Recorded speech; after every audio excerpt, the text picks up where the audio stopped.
Hi, my name is Simone, and I'm from Brampton, but don't tell nobody. I'm Grace, and I'm from Rwanda. My name is Nishola, and I'm from Nigeria. Hello, I'm Maya. You already knew that. My name is Nifemi. I'm from Nigeria and Ghana.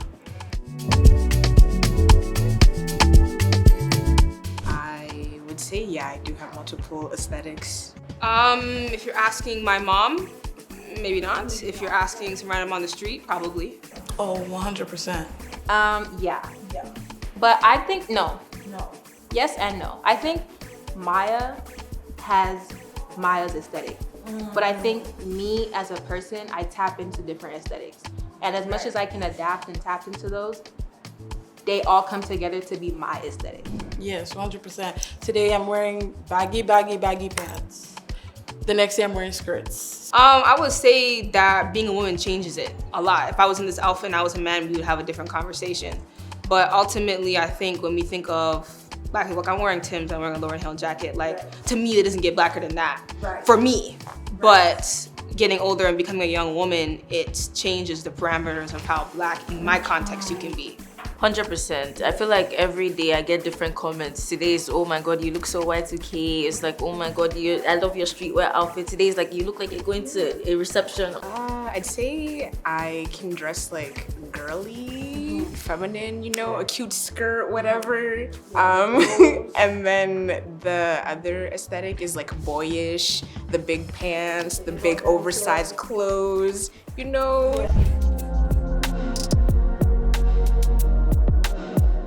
Hip hop, 100%. Music. I would say media for sure, because like film, music. Depending on the day. Yeah. So like when it comes to my more streetwear outfits, it's like, yes, when people think black people, they think more hip hop, more baggy clothes, sneakers and stuff. So yeah. If there's no music playing, music is playing in my head. I'm listening to music 24/7. So I say music is also a big part. I chose the aesthetics that I have now because of like comfortability, and I want to feel good in my clothes and not feel self-conscious and like as if I'm always like fixing a piece and whatnot, and just it adds to my confidence when I feel good and I look good. Hip hop from like 95 to 05 was a really big contributor to me.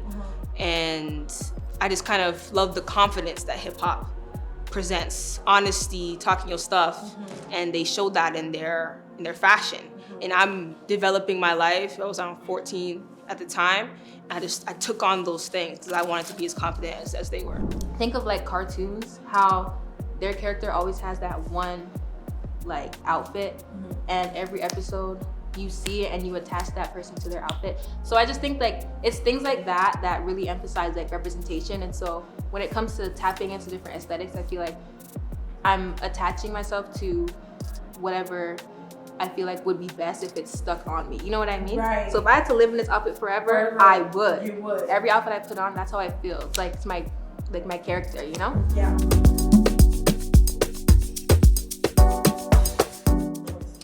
I think in like literally every aspect, from the food I eat to the music I listen to what I watch, to just how I act. Like in Yoruba culture, respect is a big theme. So just the way I interact with people, it shows. And even for example, when I greet other people and maybe I bend down, they're like, "Don't do that." I'm like, "Oh, sorry." No, I forgot where I am. I'd say not at all, because I haven't been in my country since like 2007. So there's a huge disconnect. And so like there's no influence really, or at least in terms of like fashion, but lifestyle wise, I'd say I tried to live as closely to my culture as I can without actually having experienced it firsthand. For me, I grew up around a lot of reggae specifically, and a lot of wagwans and watums and whatnot. So for me, that's the little patois that you hear in my talking is my way of, I guess, showing love to my grandparents and the way that they spoke. And though I'm not Jamaican and that kind of born there and have that kind of direct line, that's my way of making sure that I remember where I come from and who the people I love come from. It influences me in a way where, like for example, if I'm talking about like my Nigerian side, my Igbo side, I feel like it influences me in a way where I'm more like conscious of what I'm doing, because Like if I'm wearing like a really short skirt, it's not that's December. It's like what would my dad say? You know, it's just like that level of like I don't know what the word is, but like just that being conscious of like there's people like my ancestors say, you know, that's the kind of like mindset that I have. And like Me being a woman that knows what she likes, it's not something that people like to see. Because it's like, especially if I don't ask people for like confirmation. As somebody that thinks like whatever you think is right, I say people don't really like that. So like my identity as a woman that is full of herself, it's not, I don't get perceived from other people nicely. But also, I'm big on like autonomy and individuality, so I like to just do my own thing, but with a level of respect to where I come from, who's gonna see me.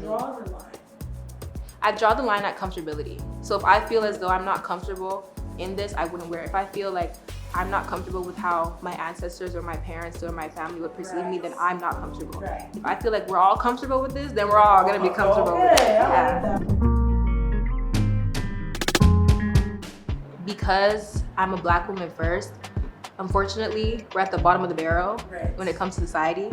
And perceptions are going to come and go. I don't attach myself to them because at the end of the day, the way I perceive myself is I'm just Maya, like, and whatever comes with Maya, whatever Maya does, like, it's a decision that I make. And if you perceive me to be this because of what I've done, then that's what I'll be. Like, I don't really care. But I'm gonna value and prioritize my perceptions of myself because I'm the only one who's living my life. So that's just that.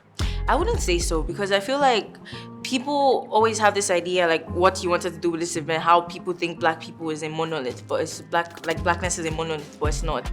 Like, and I don't want people to perceive me as, honestly, like when people see me, I don't want the first thing to think is like, okay, this is a Black girl. I want you to think this is Nishola. Does that make sense? Sometimes I want society to perceive me as an intellectual who just wants to do everything. But like, I feel like society actually perceives me as somebody who wants to be famous. Cause like, I've gone around people and like the way they talk is like, oh, they don't think I'm doing this for real. Like I'm just doing this just for the clout. And it's not like, guys, no, I'm actually for the culture for real. I'm Kendrick, not Drake. You get what I mean? I honestly, it goes back to me for being a woman and being a Black woman and what that means. This is what I study, so I read about all the time. So maybe I'm hyper conscious about it. But being a Black woman, seeing, okay, are you over-sexualizing me? Are you under-sexualizing me? If me walking into this room in this outfit right now, how does that make you feel? Ultimately, I don't care. Yeah, ultimately, I don't care if I'm gonna wear it regardless. Even my afro and what that makes people feel. Sometimes I'm in the front row somewhere, I'm like, can they see? And then I'm like, they can move.